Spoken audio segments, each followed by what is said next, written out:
Hello everybody, मैं DC क्लूरिया एक बार फिर से वेलकम करता हूँ हाई एम्स ट्यूटोरियल पर। मैं उम्मीद करता हूँ आप फिट एंड फाइन होंगे और आपकी स्टडी एकदम बढ़िया चल रही होगी। सो गाइस, आज हम एमसीक्यूज करेंगे जनरल साइंस पे।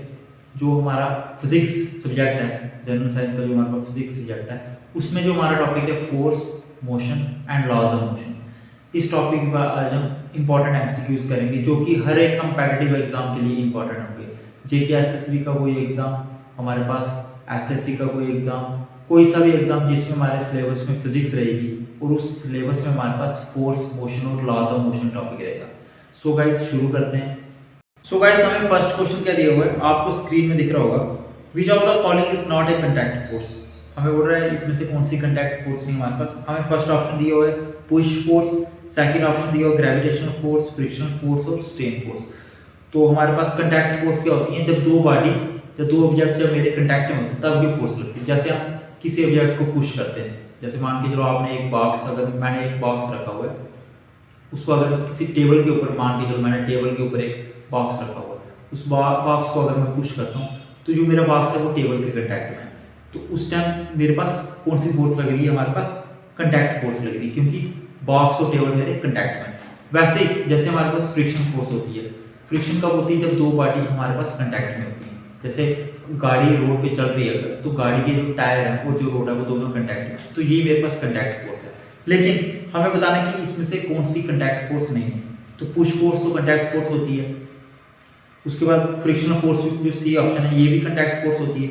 और जो मेरे पास ऑप्शन है ग्रेविटेशनल फोर्स, आपको पता है ग्रेविटेशनल फोर्स क्या होती है, दो ऑब्जेक्ट के बीच में फोर्स लगती है जो कि दो ऑब्जेक्ट काफी दूर होते हैं, दो ऑब्जेक्ट के बीच में काफी डिस्टेंस ज्यादा होता है और इसकी वजह से ग्रेविटेशनल फोर्स वीक फोर्स होती है। मतलब ये दो ऑब्जेक्ट होते हैं, जरूरी नहीं है कि दोनों कंटैक्ट में होंगे तब ग्रेविटेशनल फोर्स होगी, ऑब्जेक्ट के बीच में काफी ज्यादा डिस्टेंस होता है। तो हमारे पास राइट ऑप्शन क्या होगा, ग्रेविटेशनल फोर्स। तो इसका ऑप्शन आप सी ठीक कर लो, ग्रेविटेशनल फोर्स। तो मेरे पास ग्रेविटेशनल, मैं यहाँ पे लिख लेता हूँ ग्रेविटेशनल फोर्स। ये मेरे पास क्वेश्चन फर्स्ट का आंसर डी पार्ट। अब मैं अगर सेकंड ऑप्शन क्वेश्चन की बात करता हूँ अगर मैं, तो मुझे दिया हुआ which one of the following has maximum energy. तो हमें बताना है जितने हमारे पास ऑप्शन दिए हुए यहाँ पे, एटम, मॉलिक्यूल, 1 रुपी कॉइन और क्रिकेट बॉल। तो सीधे सीधे पहले आपको पता है इनर्शिया क्या होता है, मैं आपको बता दूं। हमारे पास इनर्शिया क्या होता है, किसी भी बॉडी, ये इनर्शिया किसी भी बॉडी की टेंडेंसी होती है रेजिस्ट करने की। मान के लो अगर कोई बॉडी मूव कर रही है तो इनर्शिया क्या करता है, उसको रेस्ट में आने से रेजिस्ट करेगा। अगर कोई बॉडी रेस्ट में, उसको रेजिस्ट करेगा कि ये मोशन में नहीं है। मतलब इनर्शिया का काम होता है रेजिस्ट करना। अब अगर आगे मैं बात करूं तो मुझे दिया हुआ है यहाँ पे which one of the following has maximum inertia. Atom का इनर्शिया ज्यादा होगा, मॉलिक्यूल का कि 1 रुपी कॉइन का कि क्रिकेट बॉल का। तो इनर्शिया सीधे सीधे डायरेक्टली प्रोपोर्शनल होता है मास के। जितना जितना ज्यादा मास होगा उतनी ज्यादा टेंडेंसी होगी रेजिस्ट करने की, मतलब उसका उतना ज्यादा इनर्शिया होगा। सीधे अगर मैं बात करूं तो जो क्रिकेट बॉल होती है, इसका जो राइट आंसर होगा क्रिकेट बॉल का मास ज्यादा होता है हमारे पास और इसका इनर्शिया भी ज्यादा होता है। तो मेरे पास इसका जो सेकंड क्वेश्चन है, मेरे पास जो इसका हमारे पास ऑप्शन है डी, क्रिकेट बॉल। जो मेरे पास क्रिकेट बॉल होती है, इसका एनर्जी मेरे पास जितने भी ऑप्शन है सबसे ज्यादा होता है, क्योंकि इसका मास ज्यादा होता है। सो गाइस, हमें नेक्स्ट क्वेश्चन क्या दिया है, linear momentum is equal to, हमें बोल रहा है लीनियर मोमेंटम हमारा किसके इक्वल होगा। तो हमें ऑप्शन दिए mass into velocity, second option दिए speed into weight, third option दिए फोर्स इनटू वेट और फोर्थ ऑप्शन दिए मास इनटू वॉल्यूम। तो इसका जो राइट आंसर होगा हमारे पास, जो लीनियर मोमेंटम होता है वो किसके इक्वल होता है, लीनियर मोमेंटम। इसका जो राइट आंसर होगा वो ए होगा। और जो लीनियर मोमेंटम होता है उसको पी से डिनोट करते हैं, ये किसके इक्वल होता है, मास इनटू वेलोसिटी के। तो ये इसका फर्स्ट आंसर है, फर्स्ट ऑप्शन है वो राइट होगा। अब जो मेरे पास नेक्स्ट क्वेश्चन है, क्वेश्चन नंबर 4, हमें क्या दिया, on which of the following conservation laws does a rocket work. Rocket जो है किस लॉ पे काम करता है।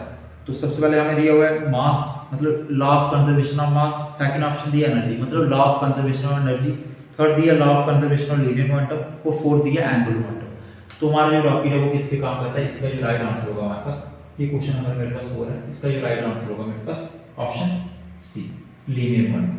ये लीनियर मोमेंटम पे वर्क करता है।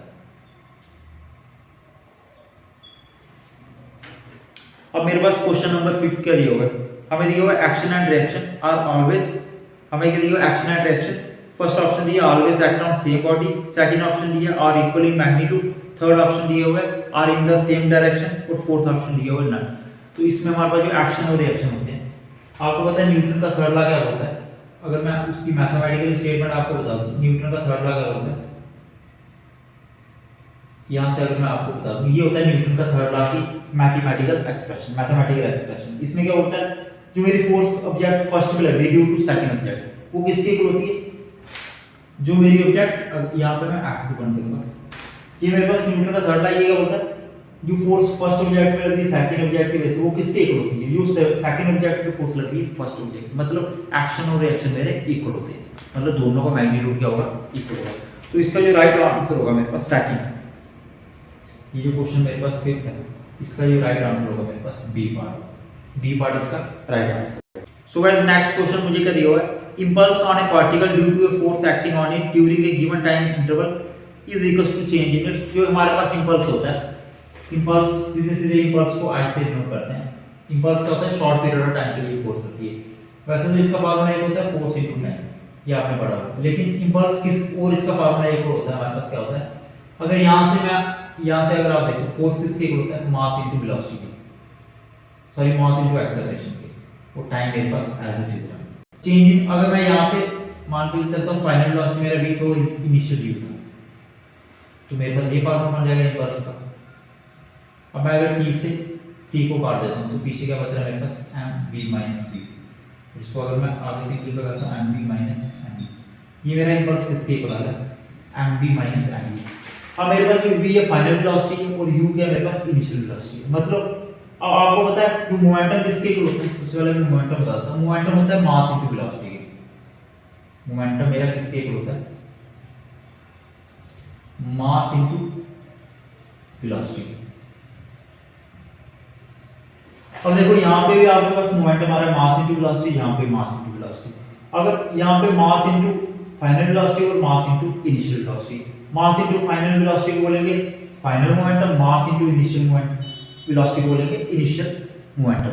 मतलब ये मेरे पास फाइनल माइनस इनिशियल, जब भी चेंज की बात आती है तो फाइनल माइनस इनिशियल, तो मतलब final momentum minus initial momentum किसके इक्वल होगा, चेंज इन मोमेंटम के। तो मतलब ये इंपल्स किसके इक्वल होगा मेरे पास, इंपल्स किसके इक्वल होगा, चेंज इन मोमेंटम के, चेंज इन मोमेंटम। इस तरह से आपने प्रूफ कर लिया। तो इसका राइट आंसर जो होगा मेरे पास ऑप्शन हमें दिया हुआ है यहाँ पे B option, momentum, change in momentum के।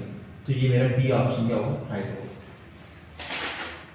अब मैं आगे बात करता हूं, the odometer of a vehicle measures. आपको पता है जो ओडोमीटर होता है वो किसको मेजर करता है, डिस्टेंस को। इसका मेरा जो सी ऑप्शन है ये राइट होगा, सी ऑप्शन मेरे पास, इसका जो सी ऑप्शन है मेरे पास क्वेश्चन नंबर 7 था ये, इसका मेरे पास सी ऑप्शन राइट होगा।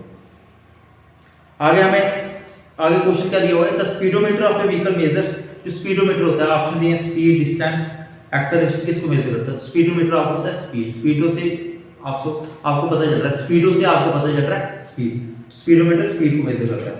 The speed of a vehicle in kilometre per hour is 54, what is the speed in metre per second. मतलब हमें किलोमीटर पर आवर में स्पीड दी हुई है, हमें दिया हुआ 54 किलोमीटर पर आवर, यहां हमें स्पीड दी हुई है किलोमीटर पर आवर। अब हमें इसको चेंज करना है, किसमें चेंज करना है, इसको हमें चेंज करना है मीटर पर सेकंड में। किलोमीटर पर आवर को मीटर पर सेकंड में कैसे चेंज करेंगे, सीधे आपने 54 लिखा, आप पहले किलोमीटर को मीटर में चेंज करते हैं, फिर आर को सेकंड में। 1 किलोमीटर में आपको पता है, मैं किलोमीटर को मीटर में चेंज करूंगा, 1 किलोमीटर में मेरे पास 1000 मीटर होते हैं, तो मैंने 1000 के साथ मल्टीप्लाई कर दिया। और एक अब डिवाइड में मेरे पास क्या है, आर। अब आर को मुझे चेंज करना है सेकंड में, 1 आर में मेरे पास 3600 सेकंड्स होते हैं, मतलब ये मेरे पास क्या है, मीटर है, और ये क्या मेरे पास सेकंड है।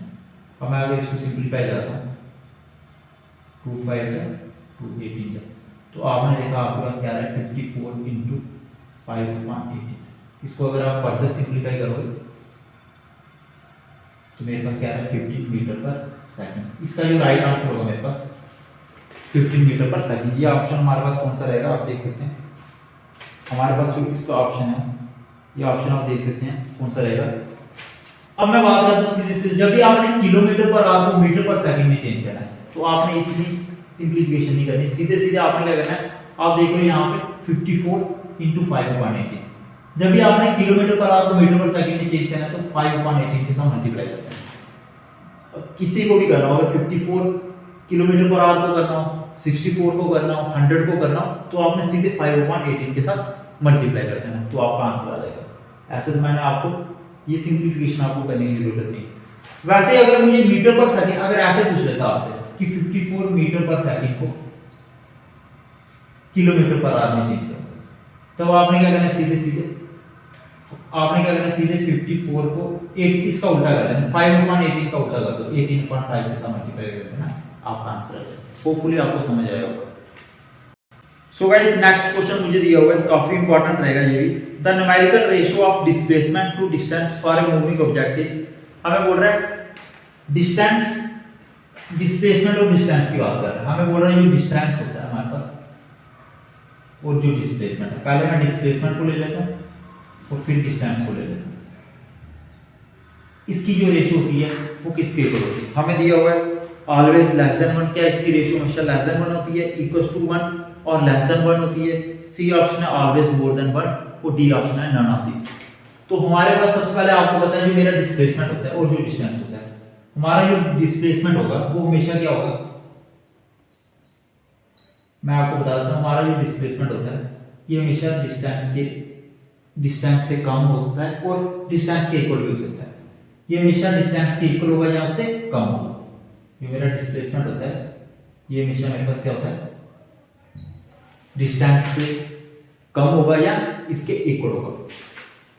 और अगर यहां से मैं डिस्प्लेसमेंट को मैं एज इट इज लिखता हूं और अगर मैं डिस्टेंस को इधर नीचे ले आता हूं, अगर मैं ये सॉरी यहां पे डिस्टेंस आएगा, यहां पे आप डिस्टेंस कर रहे हैं, यहां पे डिस्टेंस आएगा। जो डिस्प्लेसमेंट होता है डिस्टेंस से इक्वल होता है या इससे कम होता है, तो ये डिस्टेंस मेरा नीचे आ गया यहां पे और लेस देन इक्वल टू, इधर कुछ नहीं रहा तो मेरे पास 1 होगा। तो आपने देखा डिस्प्लेसमेंट अपॉन डिस्टेंस किसके इक्वल होगा, हमारे पास इन दोनों की रेशियो हमारे पास 1 के इक्वल होगा या उससे कम होगा। तो हमारे पास यहाँ पे ऑप्शन नंबर हमें सेकंड दिया है इक्वल्स टू 1 और लेस देन 1, मतलब हमारे पास जो राइट आंसर होगा इसका ऑप्शन बी। और अगर आपका कोई भी डाउट है तो एक बार कमेंट सेक्शन में जरूर बता देना। अब हमें आगे क्या दिया हुआ, हमें दिया हुआ when a running car stop suddenly then the passenger tends to lean forward because of inertia of motion, inertia of rest. हमें ऑप्शन दिया, आप देख सकते हैं।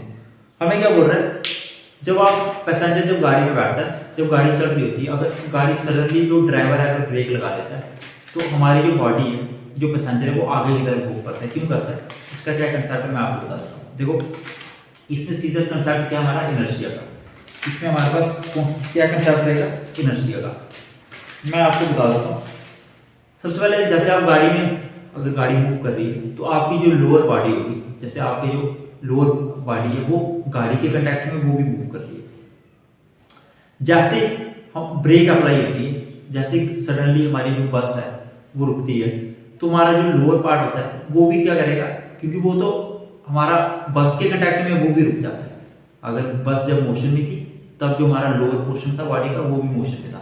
जब बस हमारी रेस्ट में आ जाएगी तो जो लोअर पार्ट है हमारा वो भी रेस्ट में आ जाएगा। लेकिन जो अपर पार्ट होगा हमारा वो क्या करेगा, आगे की तरफ क्या करता है, आगे की तरफ हमें आगे की तरफ धक्का लगता है, मतलब आगे की तरफ हमारा लोअर जो अपर पार्ट होता है वो आगे की तरफ पुश होता है।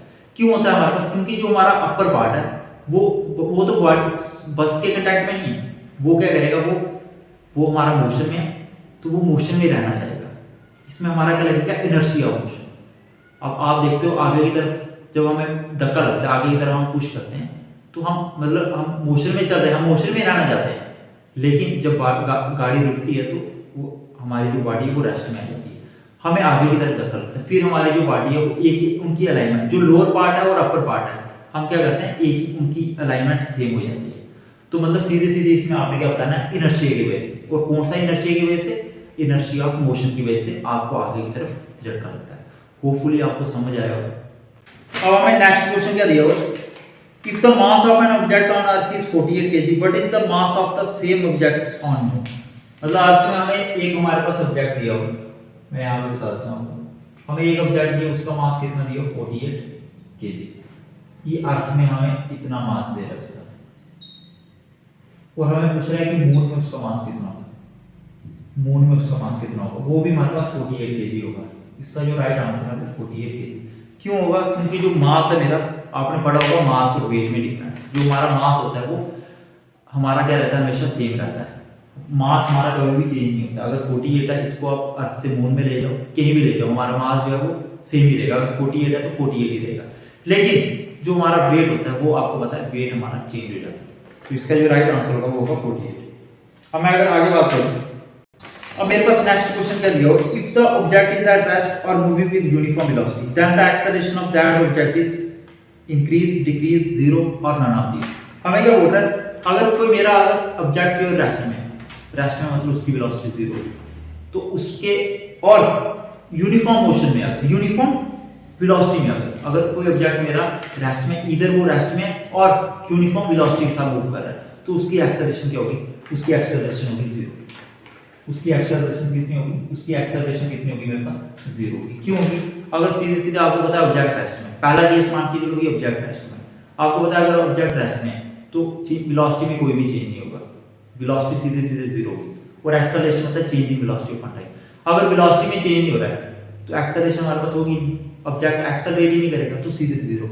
और अगर आपका सेकंड अगर केस ले लो मैं कि यूनिफॉर्म वेलोसिटी के साथ मूव कर रहा है, अगर आपका जो ऑब्जेक्ट है वो क्या कर रहा है? यूनिफॉर्म वेलोसिटी के साथ मूव कर रहा है, मतलब इसका मतलब यूनिफॉर्म वेलोसिटी मतलब उसकी वेलोसिटी सेम है। अगर वो 48 किलोमीटर पर आवर की स्पीड से वेलोसिटी से मूव कर रहा है, उसकी वही सेम रहेगी, मतलब उसमें चेंज ही नहीं हो रहा है। 48 किलोमीटर पर आवर की वेलोसिटी से अगर वो मूव कर रहा है तो एक्सेलरेशन होता है change in velocity of time. लेकिन अगर एक्सेलरेशन क्या होता है? वेलोसिटी में चेंज। तो वेलोसिटी में अगर चेंज ही नहीं हो रहा है तो मेरे पास एक्सेलरेशन कितनी होगी? जीरो। इसका जो राइट आंसर होगा मेरे पास, राइट ऑप्शन जो होगा मेरे पास जीरो होगा, और ये आपका ऑप्शन है सी। सो गाइस, मैं उम्मीद करता हूं आपको आज का सेशन काफी पसंद आया होगा। फिर भी अगर आपका कोई डाउट है तो आप कमेंट सेक्शन में पूछ सकते हैं। और ये जो सीरीज चल रही है हमारी एमसीक्यूज की सीरीज चल रही है, अभी हमने यूनिट्स पे भी एमसीक्यूज किए थे और अब हम किस पे कर रहे हैं? Force, motion and laws of motion पे एमसीक्यू कर रहे हैं। ये सारे एमसीक्यूज इंपॉर्टेंट होंगे, स्पेशली अभी जो आपका एग्जाम होने जा रहा है जेकेपीएसआई का, उसके लिए काफी इंपॉर्टेंट रहेगा। या कोई एसएससी का कोई सा भी एग्जाम, मतलब ऐसा कोई सा भी एग्जाम जिसमें हमारे सिलेबस में फिजिक्स रहेगा और उसमें हमारे पास सिलेबस में क्या टॉपिक रहेगा? Motion, force and laws of motion. So thank you so much guys.